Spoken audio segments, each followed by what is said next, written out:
Hey guys, it's Dr. Berg here. I wanted to create a video on what to do to actually handle this skin problem here and here. There are things that you can do, but there's some mistakes that people make.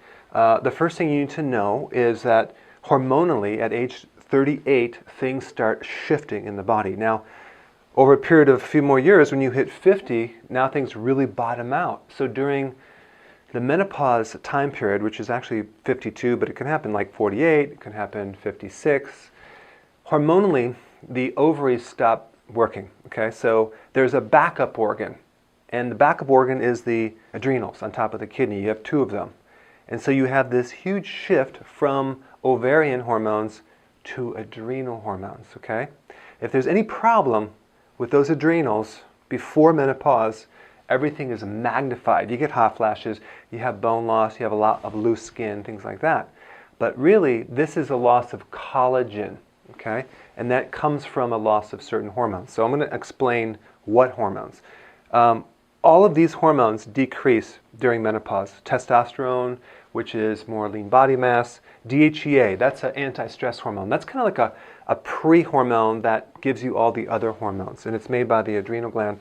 And then you have estrogen, that goes down, and estrogen controls the fertility and the menstrual cycle and all that. And then progesterone. Progesterone also goes down. That also involved in the second half of the menstrual cycle. And estrogen and progesterone work together. So when one goes down, they should be in certain ratios. So when women are after menopause, they're considered estrogen dominant, which is kind of weird because it goes down. What they mean is the relative ratio of estrogen to progesterone is off. So even though estrogen goes down a little bit, progesterone really goes down low. So that would create a situation when you're estrogen dominant. Very similar to if you were to like take, sodium and salt and potassium. They work together. So if you have too much salt and not enough potassium, you get fluid retention. But if you have, what you can do is you can lower salt, but you can also raise potassium and get rid of the fluid that way, instead of just avoiding the salt. So in other words, there's just ratios that you have to look at, okay, and these work together. But the big one that really messes people up and that's responsible for the loose skin is this growth hormone. It's called human growth hormone. Now, in a child, it's mainly responsible for the growth of the child, okay? But when you become an adult, it doesn't make you keep growing. It controls other things: fat burning, tight muscles, energy, collagen, all the protein synthesis or creation of proteins, hair, nail, skin, muscle, all that. So growth hormone is really the one that goes down as you age, unfortunately. So there are people that actually take growth hormone as a supplement. It doesn't work. Unless you're injected by an actual growth hormone, a synthetic growth hormone, that will work and that will actually help with your weight loss, lean body mass, and it's an anti-aging thing, but it has some slight minor side effects. It's very expensive. It's like $15,000 for every 6 weeks, okay? And then number two, if you take it over a period of time, your own glands shut down and you become dependent on it, and then you have to take more, and you get side effects like diabetes. So there's a lot of problems with taking hormones, and that's why I would only recommend taking it as the last resort.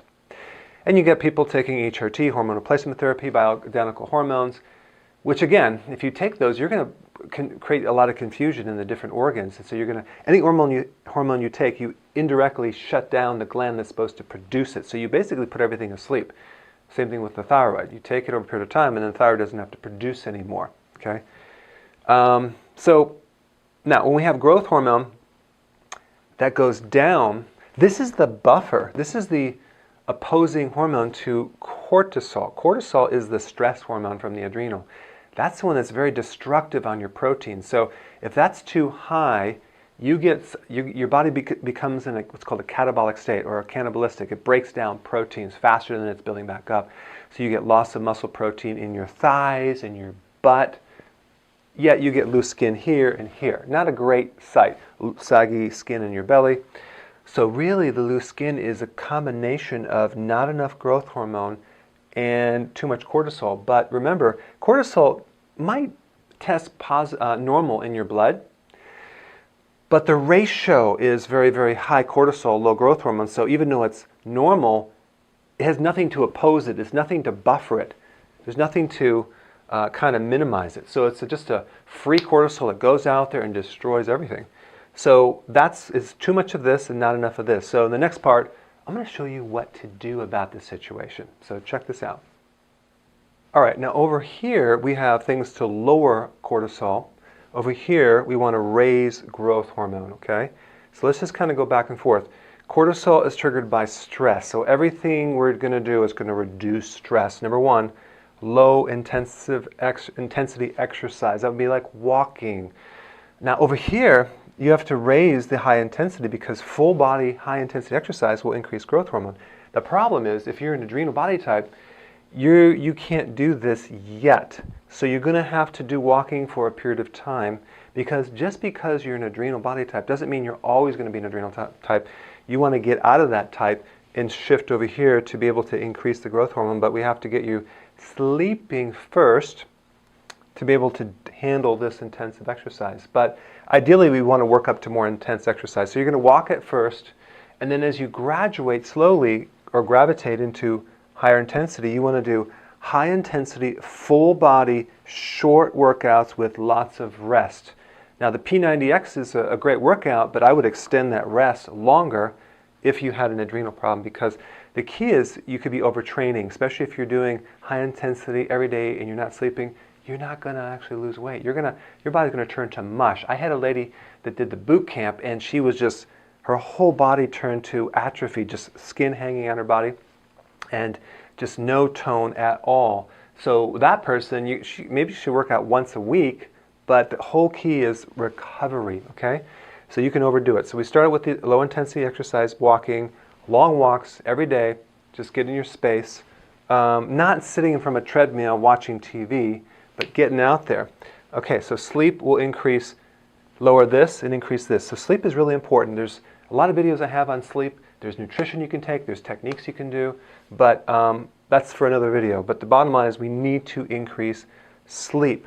I do not recommend staying up past 12. The optimum time to go to sleep is about 10:30, maybe 11, but don't watch the news before you go to sleep. Watch a comedy, don't watch a scary movie, it's going to mess up your sleep.